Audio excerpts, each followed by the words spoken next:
I don't come out over here very often, although it's just 100 yards from my house, because my son, this is kind of my son's territory. He keeps it all mowed up really close and stuff.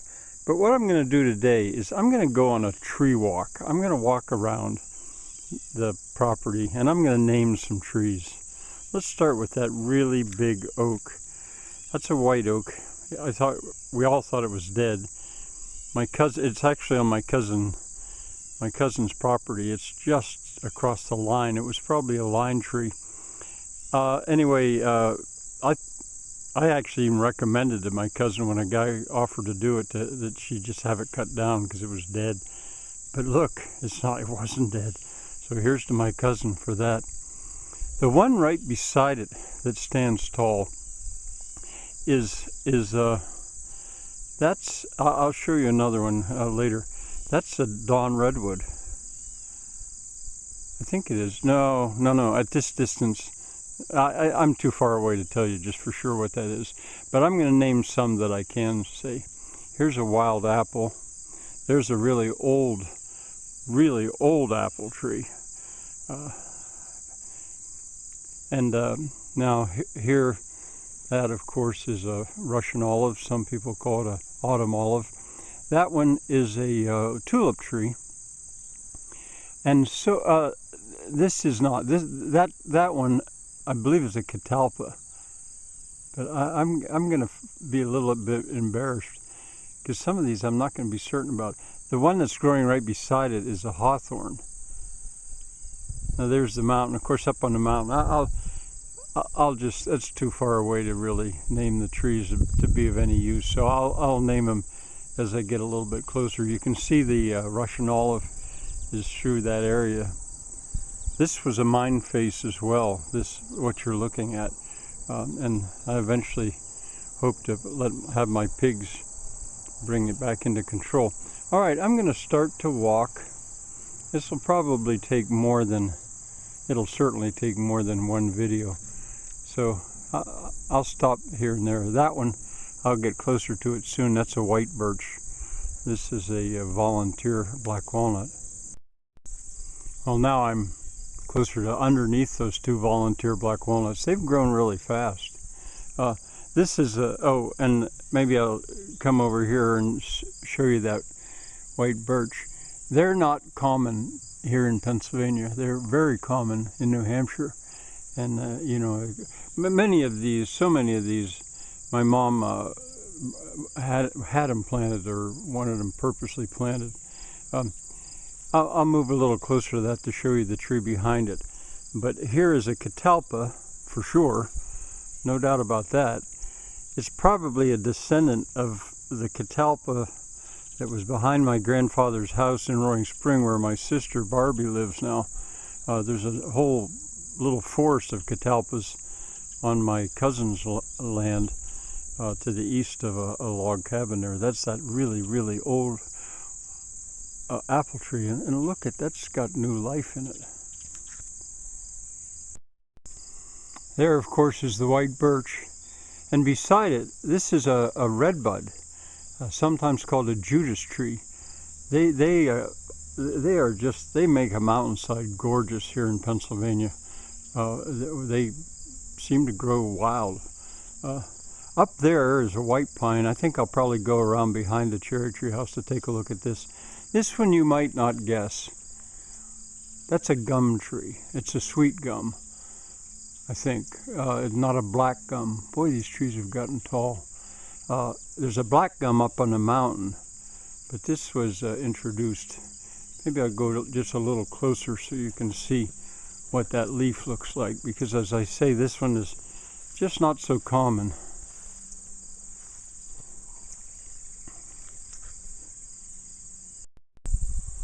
There you can see five-leaf ivy climbing up one of those volunteer black walnuts. But this is useful because right beside that black walnut is a sumac, and the leaves look so similar. I get them mixed up, but as a matter of fact, I'd have to look really close, but I'm quite sure that that's a sumac. Yeah, it is, because there's another little one, and there's some more down there. But the leaves are compound, and the leaflets are pointed, and in so many ways they look similar. Now that huge, beautiful tree down there is a hickory, a shagbark hickory. And I guess you can't actually see, no, I was wrong about the dawn redwood, saying that before. The one to the left of it is a black willow, and just beyond it there's a dawn redwood that's kind of in competition with it, but you can't see it. I'll show you a dawn redwood later. Here are more of these Russian olives. I've left some of them there. You know, I could have cut these out, but that's pig pasture down there. And, you know, I figure, hey, they make some shade. What's the harm? It's sort of the same with sumac. My grandfather always called them shumac. I don't know why.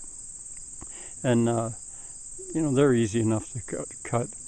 This area right here to the left of the lane, it seems to be just going wild. It's beyond what I take care of. Down there you can see the dawn redwood, the bigger of the two, and right beside it is also a dawn redwood. I've shown them before. Then going closer to the pond, that's a willow. That's a weeping willow that my mom had my sister Barbie and I plant in honor of, or in memory of one of her brothers-in-law who died. And around the pond, of course, there's willows, black willows, and sumacs. And last year you wouldn't have even been able to see that pond because there were so many alders along the shore, and I cut them back. They're coming again, but I'll cut them back steadily now. I'm not going to let that disappear. Let's see where you can see that bucket upside down. There's the raft that I've been working on. As you can see, I'm standing right beside the cherry tree house, and there are those white pines. There's about 4 of them that Mom got at a sale that we planted.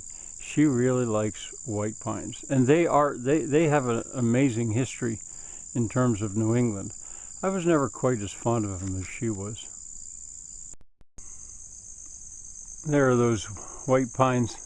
Again, she planted them there to try to break the wind a little bit that would come across here and hit the cherry tree house.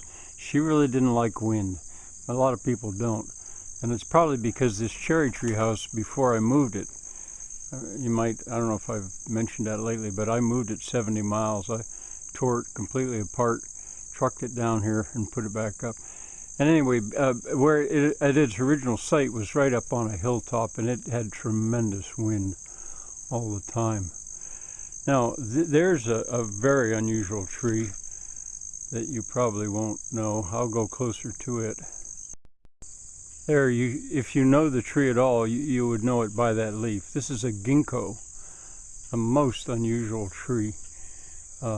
Planted here, introduced here, of course. But the ginkgo it's one of the, it was around when dinosaurs were here.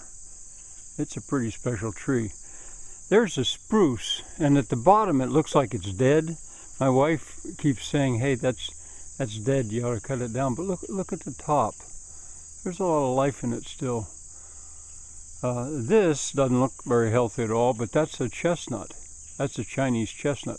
Beyond it, there's another Chinese chestnut. I'll walk over there so you can see that. And this black walnut, it's one of the reasons that the cherry tree house was placed where it was. My mom used to say, correctly, that it took a lot longer to landscape a house by clearing everything and then planting everything compared to just leaving plants that were there. There used to be, right here, there used to be 2 globe arborvitae on either side of that door, and I moved them. I'll show you where they are. All right, let's take another look at the pond, maybe. There we go. On the right is what I'm going to call the chestnut raft, and on the left is the dinghy / skiff / scow that I've had other videos about. Let me zoom in on that. It's a quiet day. There's that weeping willow. There's an old volunteer apple tree.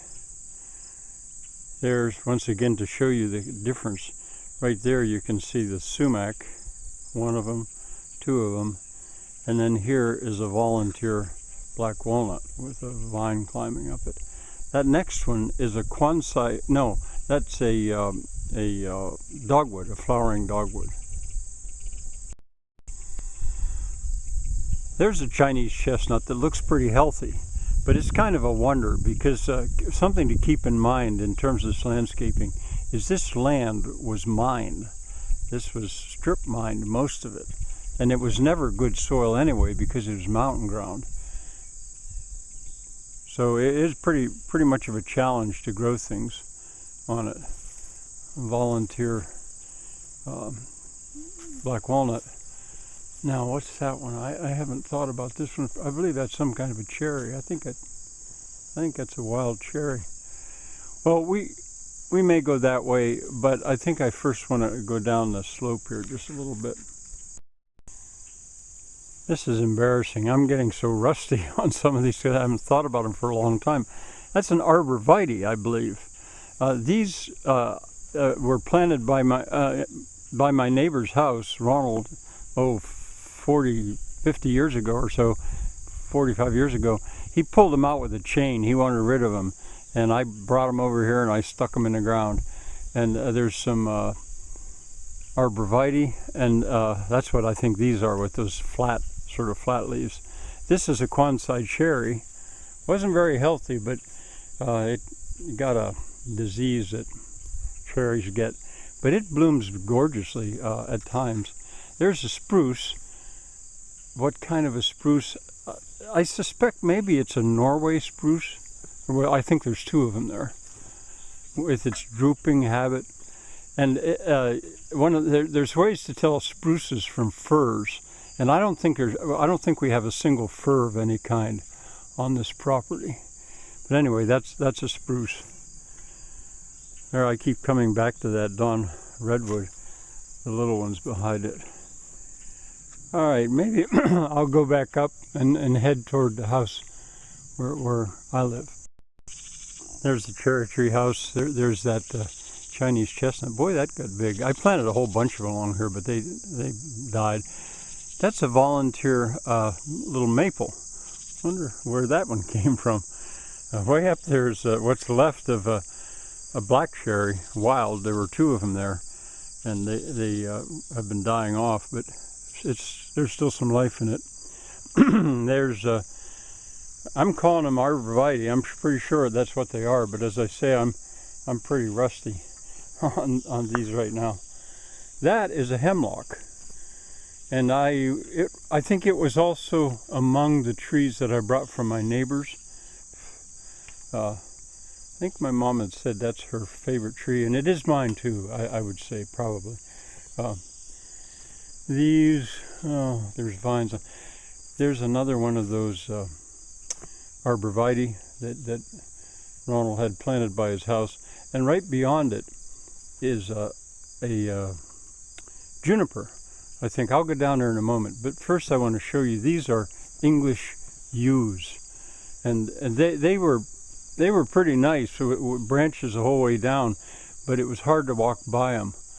This isn't the best place for them now. They're so shadowed, and so many walnuts are around them, but you can see one right after the other. Oh, look at this one, how it's coming back from where it was so severely pruned.